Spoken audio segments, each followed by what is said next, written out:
Tonight we do have a keynote by our Region 4 International Director, Harold Osmundson. Anyone can hold the helm when the sea is calm. Rough waters provide better tests and training for leaders. Throughout history, there have been challenging times for leaders. The last year has provided significant challenges in nearly every area of life. While we look to better days ahead, there'll still be challenges. The question is if we're each ready to lead through these challenges. In this session, you'll learn the principles of leading during challenging times. These principles will help you excel as others look to you for leadership. Our presenter, Harold Osmundson, currently serves as International Director on Toastmasters International's Board of Directors. In this role, Harold works to develop, support, and modify the policies that guide Toastmasters International in fulfilling its mission. Outside of Toastmasters, Harold owns his own software consulting business and is a lifelong student of leadership. Please help me welcome Harold Osmundson to present Leading Through Turbulent Times. Thank you very much, Mr. Chair. And I want to thank all the attendees this evening, the conference chairs, the volunteers. A special shout out to Katrina and Scott for all their help getting to this point, speakers, contributors, and the dignitaries here tonight. It's my pleasure, my honor to be able to be here, and to be able to contribute. So thank you so much. First, before I get into any more thoughts, I hope that this finds you well, things that you're in good health and your family is in good health. I can see good days ahead, but right now we're still going through things. So I hope this finds you well wherever you are. And it's been awesome to see people from all over the world participate here tonight, and also in other events, club meetings, conferences. And if I'm being honest with you, it makes me quite nervous when I think that people from other countries and all over might be watching this. So welcome, but you're also making me nervous. I think that past President Barnhill, world champion of public speaking, Mark Brown, is also on the agenda for the conference. I think, wow, this is phenomenal, and it puts a lot of pressure on me. So again, thanks for the opportunity. I'm wondering, before I get into thoughts on leadership, leading in turbulent times, I'm wondering how many have had a chance to get outside of District 64 and go visit other clubs virtually elsewhere in the world. And you're welcome to use the chat if you'd like to say how many clubs have you visited and where from, or where were they, just to get an idea of who's getting out there right now. I visited clubs in Ireland, in New Zealand, and also in Canada, in the East. No, the East, yes. Down East in District 45. Wow, excellent. Fun? Yes. Yeah.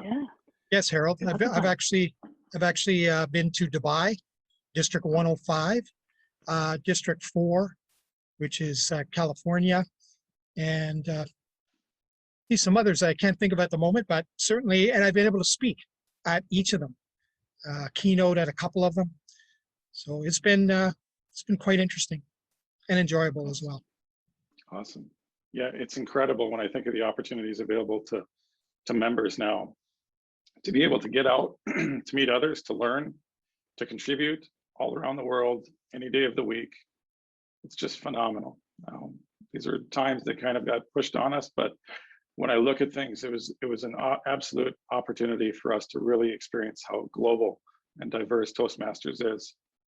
So if you haven't, please soak it up. I mean, it's an awesome opportunity right now, and it's just great.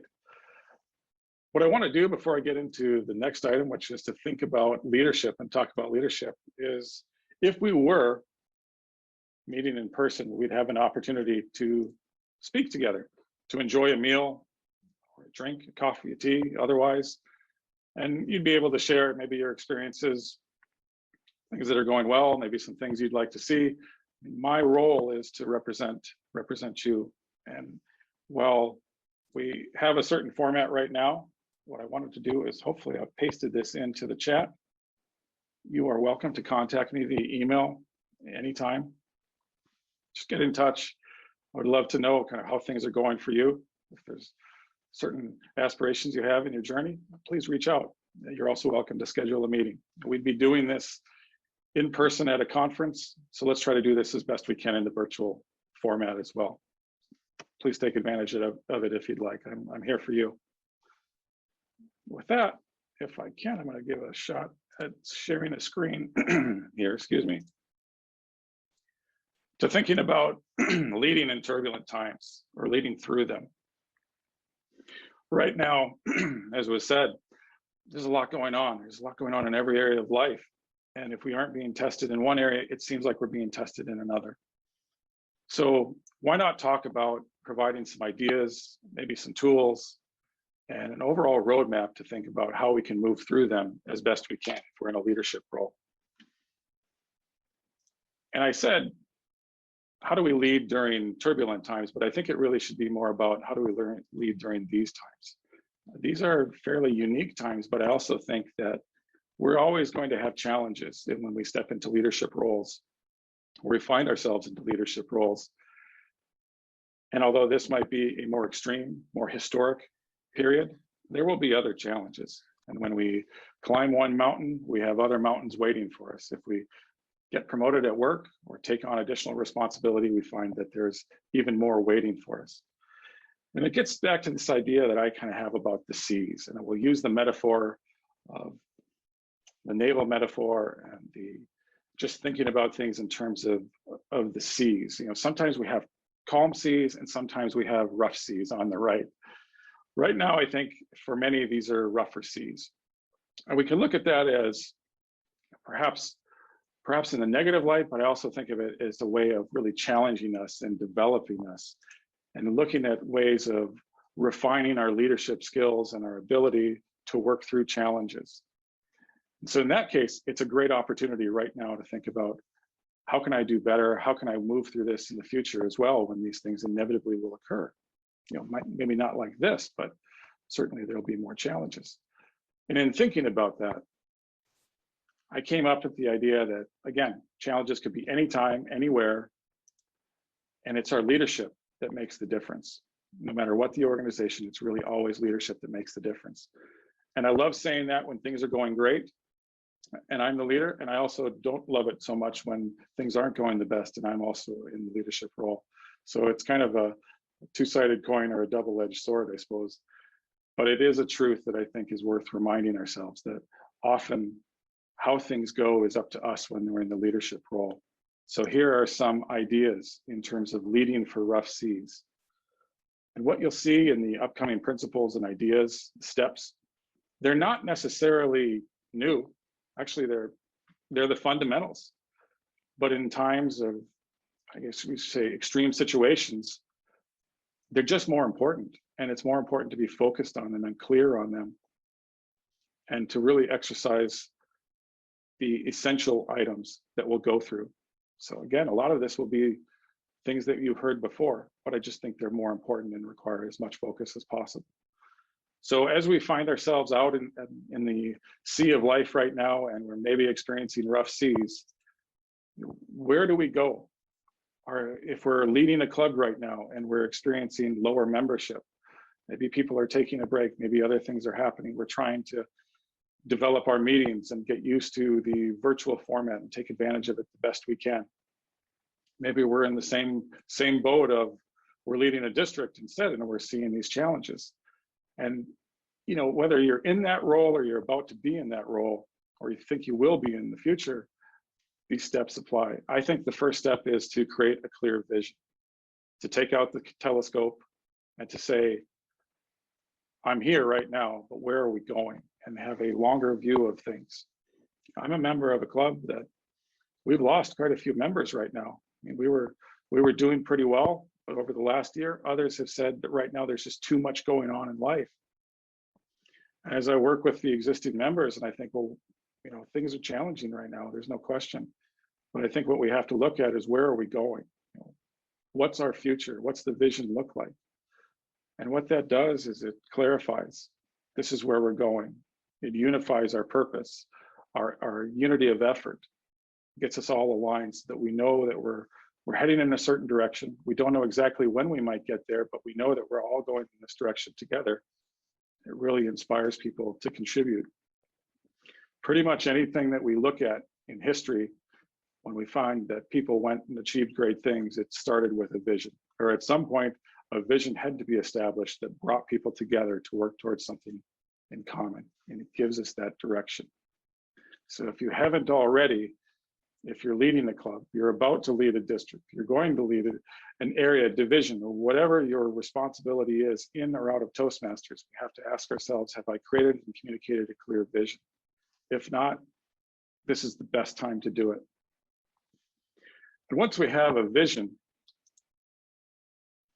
the next thing is we have to understand where, how do we get there?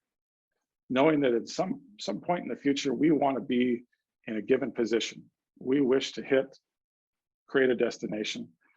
Let's figure out, how do we actually sail there? What are the stops? What do we have to account for? What is the work that needs to be done, and who can do it? Who can contribute to this overall effort? This follows with the same idea of enlisting everyone's efforts, their spirits, to unify, to say, again, this is the work that needs to be done to get to the vision that we have established for our organization, our unit. Now, how do we get there? And there have been people, I think of Mr. Eisenhower, a president and also a general, who had said that sometimes plans sometimes have to be thrown away, but it's the ability to plan, and it's the activity of planning that's so useful. So as soon as we create a great plan, we can expect there'll be quite a few changes, but going through the process is just so useful. So step number 2, develop a plan that involves everybody and enlist the help and the efforts and the energy of everybody. The next idea, and this could go in any order, this is something to keep in mind. The seas of life can throw us around a little bit when we are a ship out there and we're going through the rough seas.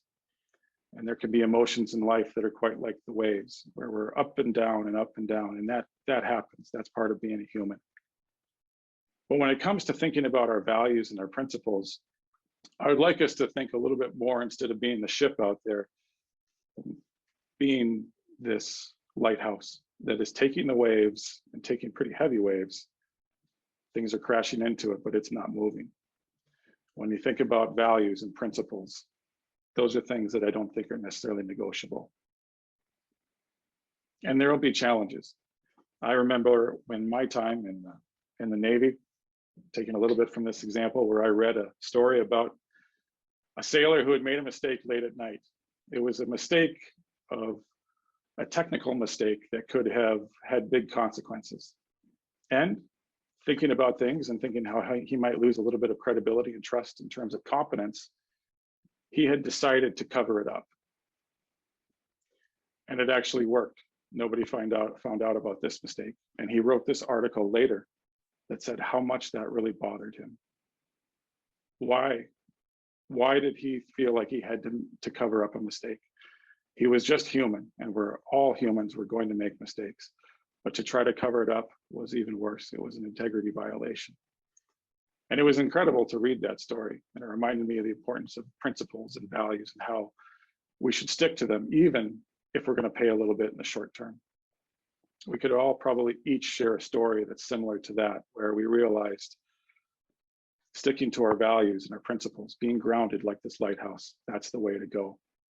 Right now in this experience that we're going through, if I were to think about what success looked like in the next few months, in the next year, the foundation of that success is us sticking to our values and our principles, to working with integrity, to respecting each other, to working with each other, to serving our members, to serving each other, and to strive for excellence.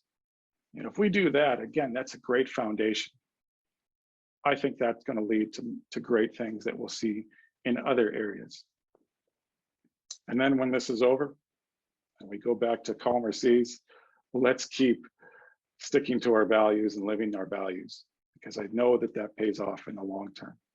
So be the lighthouse. The next item to think about and keep in mind when in a leadership position and we're getting pushed all over by the seas of life is to keep things calm and steady. And there's a number of reasons to do this. Imagine, and actually we don't have to imagine, but remember back to flying on airplanes when we'd hear the captain come across the microphone or the speaker, excuse me. And the captain usually had this nice calm voice, never really all that excited. If so, it was in a positive way. But in general, just seemed like this was business as usual. And I have to admit, it kept me feeling like, you know, the crew they know what they're doing. Everything's going well here. We're in good hands. I think there's something to that. We keep ourselves calm and steady. And I can imagine a captain steering a ship with a hand on the helm saying, you know, nice and steady, nothing too big here or there, no large overcorrections. It does a couple things. One, it keeps the crew and the passengers calm. And it's good for us too, because sometimes if we're letting our emotions ride too much, then we're going to get off course. Keep things calm and steady. And the next item, it's something when I wrote this and I put this together, I realized I've got to do a better job of this. We can do a much better job of this, and it starts right here.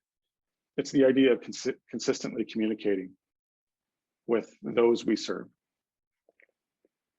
You know, right now, it applies anytime to always communicate consistently, to the degree that we feel like we're communicating too much with our teammates, with those we serve, our customers, if you will. But especially when there are times of challenge, when we're exerting ourselves, when we're going after goals, when we're experiencing setbacks, people need to feel like they've got somebody around them, that they're not the only person in the world, that there's somebody to their left or right that is there to help them. It goes back to the idea that my teammates help me be better and I help them or help the team be better. We feed off each other, and having that consistent communication helps so much. It's somewhat of a paradox right now in that we are more connected than ever, but we could also make the statement that we're a little bit more isolated than ever before. It takes real effort to reach out to people and connect with them and start a conversation. We don't see each other as much. So communicate consistently. When I was at sea, in my days in the Navy, we heard from the captain every night, and he would tell us how things are going. We don't have to be a captain. We don't have to emulate those types of reports, but simply touch base, let people know how things are going, ask what they need from you, ask what you can do for them, be there for them. It's so much in the psychological sense. The next item, when we're in a bit of a challenge, turbulent and rough seas, is think about what you can control. And there's a little bit of a story to this one. This individual that you see on the right is Ulysses S. Grant. He's a general in the unfortunate American Civil War, and also president of the United States after that. And while he was general in the war, his teammates, those he served, those under his charge, would frequently come up to him and talk about all these things that either weren't going right, all these things that were happening, all these things that the opponent or the enemy was doing. And they would come up a little bit exasperated. And he would say eventually, this line that we see on the left, which I've omitted parts of it, he'd said, "Oh, I am heartily tired of hearing about what Lee is going to do." And then he puts in a couple more things, which actually are quite humorous, but then says, "Go back to your command. Try to think about what we are going to do ourselves instead of what Lee is going to do." And there's this idea of focusing on the things that we can control, to realizing that sometimes things are just the way they are, and that's the way they're going to be. But we have a choice on what we can control and to focus on that. We might not be able to control how many people walk into our virtual meetings right now. We can do a lot of things to influence that by promoting, by getting the message out, by inviting those we know. But there are some things that are outside of our control, and we just have to admit that. And in doing so, by focusing on the things that we do control, we find that we might be able to meet the things and actually achieve results that we didn't otherwise think we had any, I guess, influence over. We expand our circle of influence and sometimes our circle of control as well. And that goes back to a Stephen Covey book and idea, The 7 Habits. So focus on the controllables. If you've been to Washington, D.C. in the United States, you might have been to the Lincoln Memorial. I'd like to think that for the United States, that this individual, Abraham Lincoln, is kind of watching over the country. And sometimes, but it's quite a memorial, and he is quite a leader. The next item here is a big one. Care, empathize, show empathy. When I think about the skill and the behavior, the attribute, the quality of empathy, I think of Abraham Lincoln. He just had a way of keeping himself so that he could put himself in somebody else's shoes, even if they were opposed. Even during a bloody civil war, he had compassion or empathy for those he opposed. You know, right now we have to look and think about what are our members going through, not just in Toastmasters, but elsewhere in life. Kids in school, challenges at work, maybe no work right now. Putting ourselves in their shoes and understanding the challenges that they're up against, things that they might need, maybe it helps us provide and think about what we can do for them, and that we're all in it together. I mean, it's incredible when you think about, again, an overall team or a unit of people coming together. I think it starts, and a big part of it is with empathy towards those we serve.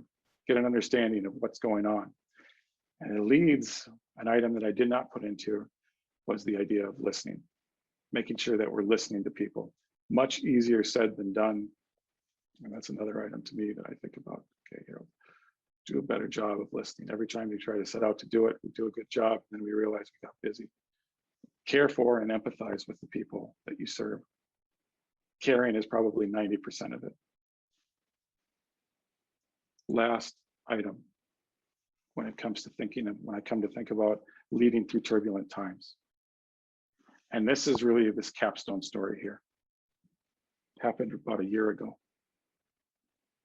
Imagine that you are a captain, literally a captain of an aircraft carrier. You're out in the South Pacific. This pandemic has just started, and you just left a port. And for 9 days, nobody has tested positive or showed any symptoms of COVID-19. And you think you're in the clear. Oh, by the way, you've got about 6,000 people on board, 6,000 crew, and you're responsible for their lives. And on the 10th day, someone is positive, someone has symptoms. Knowing what we know now, on a tightly packed ship with almost 6,000 people, you know that you have a big, big, big problem. And so this individual on the right, the captain, the skipper, Brett Crozier, he said, we've got to get the crew off this ship. And he hears back, he makes a request to port and to get the crew off. It's denied. We have missions, we have an operation. He continues to do it. Denied every time. Now, what he did at this point, I don't necessarily want to emphasize, but his intentions were 100% right. He did some things to make it a little bit more possible, should we say. He leaked to the media of the situation. Not a great step, but given the circumstances, it was necessary. Next thing you know, he's relieved of command. The ship ports to take care of the sailors, of the crew. And as they see the captain leave, being fired effectively, relieved of command, this group on the left and more cheer him off and say he was the greatest of all time in terms of captains. In my short time in the Navy, I served with 3 captains, and when they departed, none had that kind of ovation. What Captain Crozier did was he cared for his people. He took responsibility for their lives and their well-being, their welfare. He did what was necessary, and while I don't necessarily want to make that the part of the story is he took responsibility, he led. He factored in his values and said, short term, I'm going to be fired from this, but this is the right thing to do. And that's why his crew loves him. He did make a small misstep that cost him. He wasn't reinstated, but I think history will look well on Captain Crozier in terms of his behavior as a leader during challenging times. And if we could all go off when our term is over with that type of respect, that type of love, mutual love from those we serve, I think we'd be in great shape. Like I said, about 90% of this is just caring. Thinking about everything in context, a vision, a plan, sticking to our values, being steady at the helm, caring for others, communicating often, showing empathy, taking responsibility for everything and leading. And then the final item is just stay the course once we're heading in that direction, because eventually we get to better seas, better waters. That's how we lead during turbulent times. A lot of fundamentals, just make sure that we're doing them and focusing on those fundamentals and staying focused. Now, I wanted to share those ideas, but there was one other thing that I wanted to do in this talk. It won't be too terribly much longer, I promise. I've shared with you some heroes that I just look up to. Lincoln, Captain Crozier, for his willingness to pay the price for his crew, his safety. Ulysses S. Grant, although a little bit shrewd, got the point home to focus on the controllables. There's so many heroes that I could share. I've shared a few. I'd like to recognize a few. Not these guys that you see right here, these cartoon comics, but we have some heroes right now that are serving in turbulent times. And they've been serving for, well, about the last 10 months or so. I'd like to recognize the leaders of District 64. And there's so many of them. I'm going to share another screen. This large list of leaders this year in the 2020-2021 program year, starting with our district director, the committees, district leaders, division directors, area directors, as well as all the club leaders. It's incredible how they've stepped up during turbulent times. And I think we owe them our gratitude and our thanks for leading, should we say, through tough and rough seas. So my appreciation, recognition goes to you. Thank you so much for doing what you've done.